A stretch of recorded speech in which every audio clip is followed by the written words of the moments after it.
Y'all know how Pitch Perfect 1 and 2 were pretty good, and then Pitch Perfect 3 maybe didn't need to happen? That isn't this video. No, this part 3 video, this is going to be like Toy Story 3. You're going to want to come back for more. Get ready for our last and final part of our interview with DNC Chairman Tom Perez. Hear from the last few of our friends you guys have not met yet. And me. You'll finally hear my question. Oh, yes, and you'll hear Justin's question. He's representing both of us.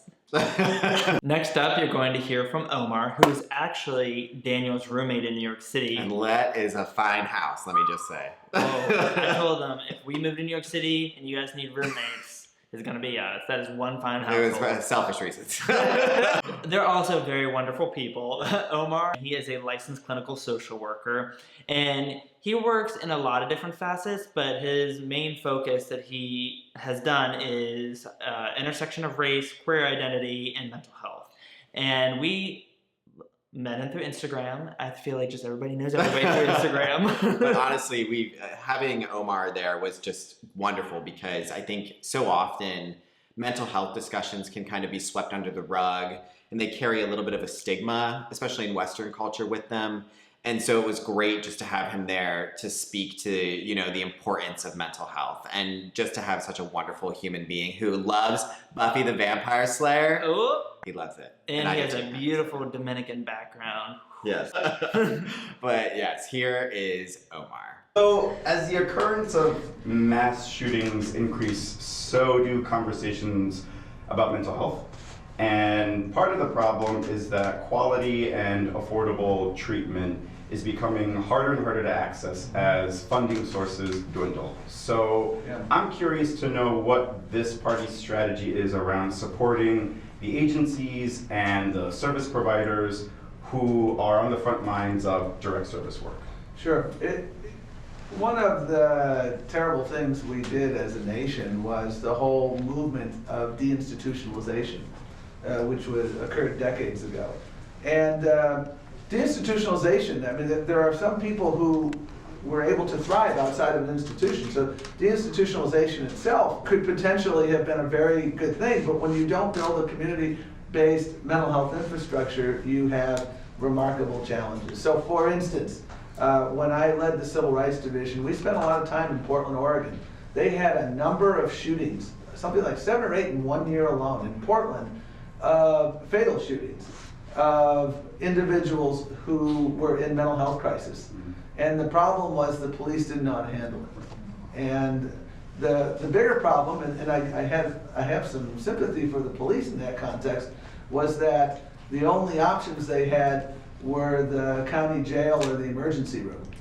And so what we did with them was we worked to build a community-based mental health infrastructure. We worked to make sure that police officers and other first responders had training and could recognize people who are in crisis. We created what were called assertive community treatment teams. These were folks who had the requisite training. When you recognize someone who is in mental health crisis, you could call this team in, and they understood how to de-escalate.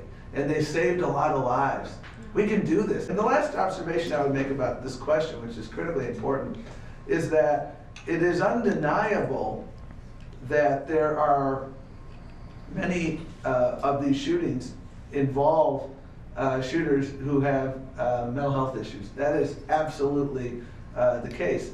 But you know, when you listen to the NRA oppose all of these measures, these common sense gun violence reduction measures, it is absolutely accurate to say that people with mental health, this is not the only aspect of this challenge of reducing gun violence. And when you try to frame it as, oh, this, as long as we address mental health issues, that's just an incorrect frame. And frankly, it stigmatizes many people with mental health issues. And it's not going to solve the problem. You know, we are not the only nation in the world that has people suffering from mental health issues. But we are, along with Yemen, the capitals of the world in major shootings. Very preventable. All right, everybody, you're about to hear from Julia, who I know as Stara. The reason why I call her Stara is because I met her 2.5 years ago online playing video games. And she's from Connecticut, and this is the first time we've met her in person, but we've texted nearly every day, and we feel like we know her so well. Yeah. So Julia is transgender, and I didn't know this about until 8 months into talking with her online in video games. And I was like, oh, I had no idea. But it's so cool watching her process from when I met her 2.5 years ago until now. She has grown so much, and she has become such an advocate for her community. And it's so beautiful to see and watch her go through this process. Absolutely. So, without further ado, here's Julia. Julia. Transgender rights have become considered trendy with politicians in elections. We look at the Trump campaign of this past election, and transgender civil rights, nothing has been addressed. And my question is, what can we do to make sure that trans civil rights are prominent in upcoming legislations?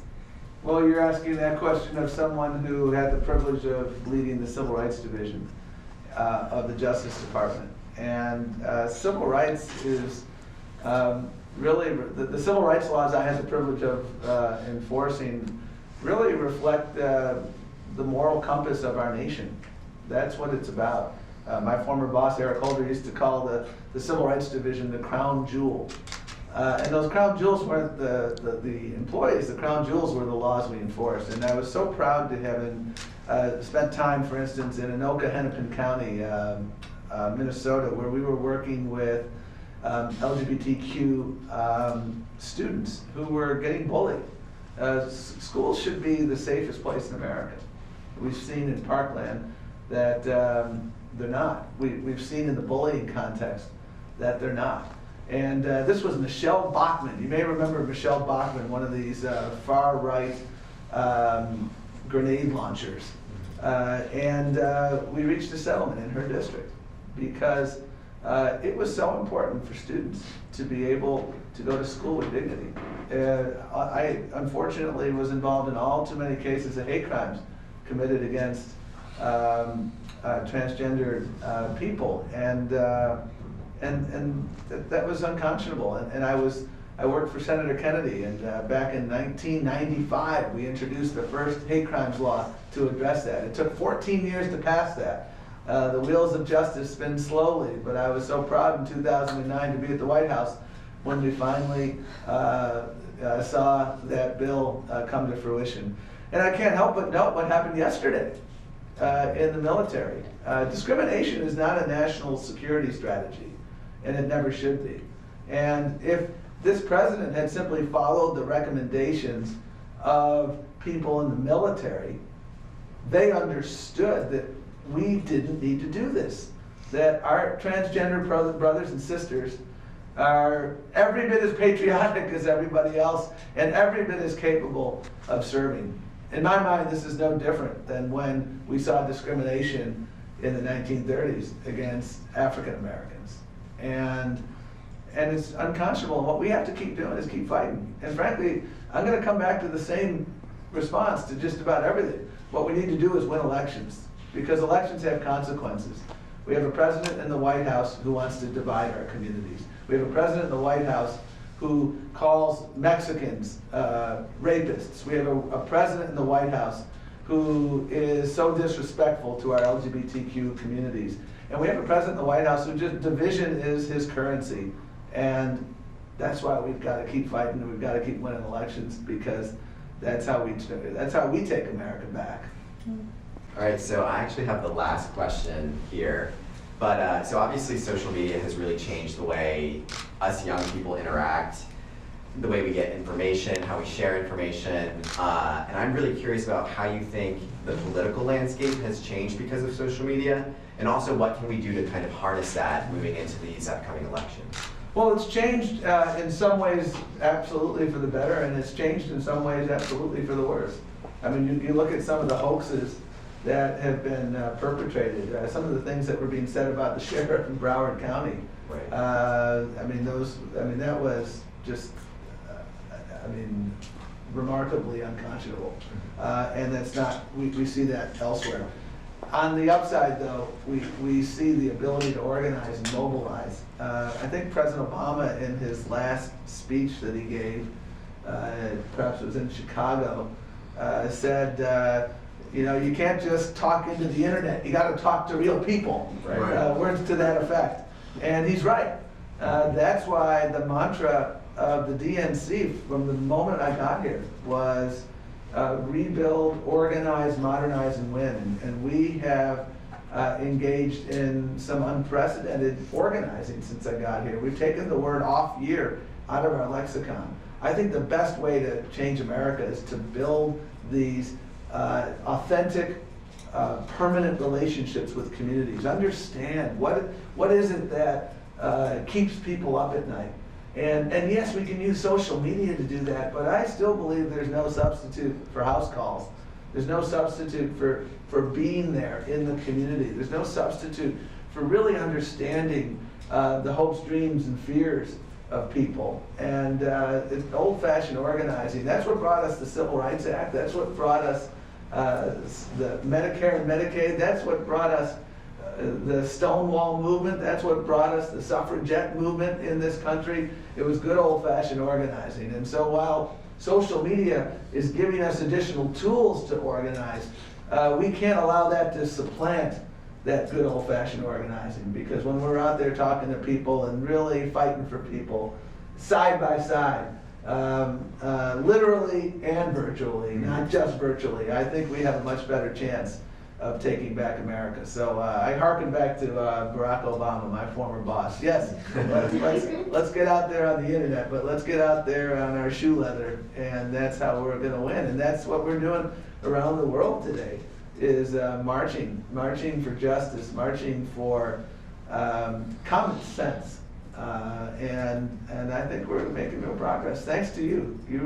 I was asked the following question the other day: who are the leaders of the Democratic Party? I get asked that all the time.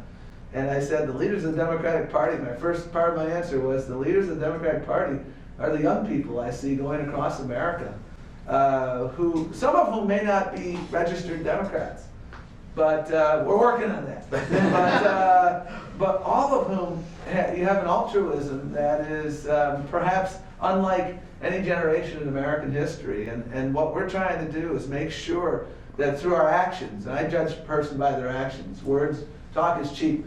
Actions are how you get judged. And that's why we're here today on common sense gun violence reduction. We will be there with our union brothers and sisters as they seek the right to organize. We will be there with our dreamers and our immigrant brothers and sisters. We will be there with folks, women who are trying to protect the right to choose, our LGBT brothers and sisters. We are at our best when we're working together. We are at our best when we're a nation in which we understand that we all succeed only when we all succeed. And I think your generation understands that as well as anyone.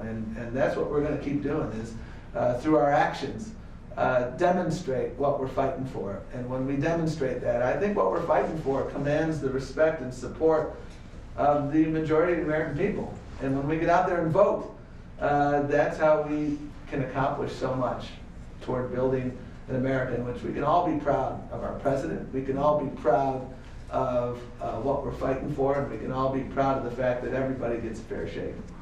Awesome. I know I speak for all of us in saying thank you so much for taking Thank the you time for to being speak here. with us. It's a great Saturday morning with you. Let's get out and march. Yes, Let's get out. Thank you for assuming I was in my 20s. So I think it was surreal. I think we were all really nervous when we first started, but he was so welcoming and he was so candid with his answers too. So I think this turned out better than we could have imagined, especially because we were asking questions that I think a lot of us assumed were tough, or that, maybe wouldn't have like a very straightforward answer. And I think he hit the nail on the head. We definitely felt invigorated and excited about where things are going and what we as young people can do as well. Yeah, I kind of just want to drive home the fact that this group of people represents so many diverse backgrounds. They come from so many different places. There's strong women, strong transgender individuals, people in the LGBT community, straight people, African Americans, people from Sri Lanka with immigrant families. And it's beautiful to me. That, to me, is America. That is something that I pride myself in and something that I love. And to see and sit amongst such strong individuals, it meant everything to me. And to hear them speak. So yeah, I loved it. Great stuff. Perhaps ready to run for office at some point. Maybe someday. So that's it, guys. That is the end of part 3. Way better of an ending than RuPaul's Drag Race All-Stars 3. Shangela was robbed. She was robbed. And honestly, I love you, Trixie. I'm sorry. we love Trixie too, though. Yeah, but Omar and I really dabbled around with the thought of asking DNC Chairman Tom Perez if he thought Shangela was robbed. We did not end up asking him, but I'm sure Chairman Tom Perez would say she was robbed. But yeah, guys, so make sure you like, comment, and subscribe. As always, please keep these conversations going. It's so important to continue these conversations. Make sure you ring that bell like Maria has told you to so that you know when our... Ring that bell. Ring that bell. Click the notification bell. It's a bell. It's right beside the subscribe button. It's a bell. So you know when our Portugal vlog is going to be showing up.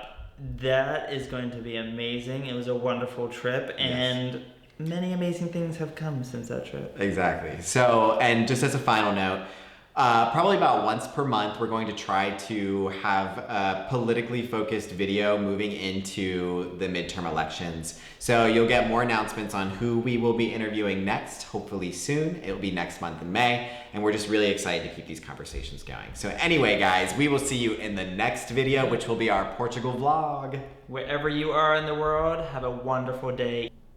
Or anytime. Or anytime. See you guys.